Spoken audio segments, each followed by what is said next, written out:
Hi friends, இன்றைக்கி பீர்க்கங்காய் கடையில் எப்படி செய்கிறதுன்னு பார்த்துக்கலாம். அதுக்கு அடுப்பில் குக்கர் வச்சு எண்ணெய் விட்டு கடுகு உளுத்தம் பருப்பு, ஜீரகம், வரமிளகாய், கருவேப்பிலை, பூண்டு இதெல்லாம் சேர்த்து வணக்கிக்கலாம்.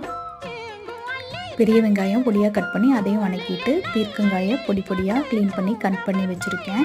அதையும் சேர்த்து நல்லா வணக்கிக்கலாம். தக்காளி பொடி பொடியாக கட் பண்ணி அதையும் சேர்த்து வணக்கிட்டு இதுக்கு தேவையான மசாலா பொருட்கள் உப்பு, மஞ்சத்தூள், மிளகாத்தூள் சேர்த்து தேவையான அளவு தண்ணி ஆட் பண்ணி குக்கரை மூடி 5 விசில் விட்டு எடுத்துக்கலாம். ஸ்டீம் போனதுக்கப்புறம் குக்கரை ஓப்பன் பண்ணி பீர்க்கங்காயை நல்லா கடைஞ்சிக்கலாம். இதில் தண்ணி எக்ஸ்ட்ரா இருந்துச்சுன்னா நீங்கள் அந்த தண்ணியை தனியாக வடித்து எடுத்து வச்சுட்டு பீர்க்கங்காயை நல்லா மத்து வச்சு கடைஞ்சிட்டு அதுக்கப்புறம் திருப்பியும் அந்த தண்ணியை நீங்கள் அதில் ஆட் பண்ணிக்கலாம். அவ்வளோதான், பீர்க்கங்காய் கடையில் ரெடி ஆகிடுச்சு. இது சூடான இட்லி கூட சர்வ் பண்ணால் ரொம்ப டேஸ்ட்டாக இருக்கும். சிங்கப்பெண்ணி சேனலை பார்த்துட்டு இருக்க எல்லாருமே சப்ஸ்கிரைப் பண்ணி சப்போர்ட் பண்ணுங்கள் ஃப்ரெண்ட்ஸ். தேங்க்யூ.